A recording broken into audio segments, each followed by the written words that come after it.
আজ আমি আপনাদের সাথে একটা সহজ শাপলা ভাজি রেসিপি শেয়ার করব। এজন্য আমি শাপলাগুলো এভাবে কেটে ধুয়ে নিয়েছি।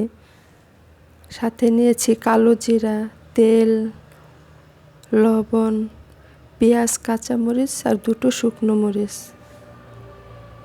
আর শাপলাগুলো আমি ধুয়ে 5 মিনিট লবণ মেখে আবার ধুয়ে নিয়েছি।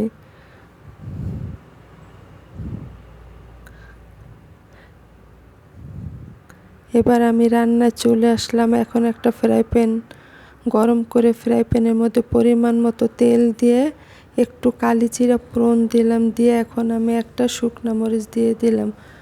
শুকনো মরিচটা যখন ভাজা হয়ে যাবে, একটা সুঘ্রাণ চলে আসবে, তখন আমি পরিমাণ মতো পেঁয়াজ কুচি দিব।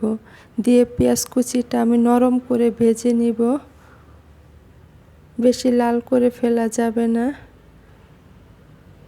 একটু নরম করে ভেজে এখন আমি সেই শাপলাগুলো দিয়ে দিলাম। শাপলাগুলো দিয়ে আমি একটু নেড়ে চেড়ে দিব। দিয়ে আমি এখন আমার স্বাদ মতো একটু লবণ দিলাম, কারণ এ পর্যায়ে লবণটা একটু বুঝে শুনে দিবেন, কারণ আমি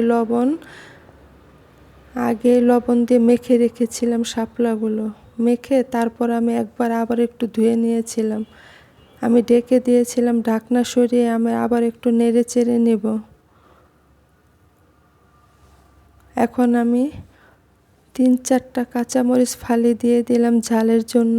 আপনারা মরিচটা আরও বাড়িয়েও দিতে পারেন। আবার আমি একটু ঢেকে দিলাম। আর দেখেন শাপলা ভাজিটা কত ঝরঝরা হয়েছে। এর কারণ হচ্ছে আমি লবণ মেখে রেখেছিলাম, তারপর আবার আমি ধুয়ে তারপরে রান্না করেছি, এই কারণে এত ঝরঝরা হয়ে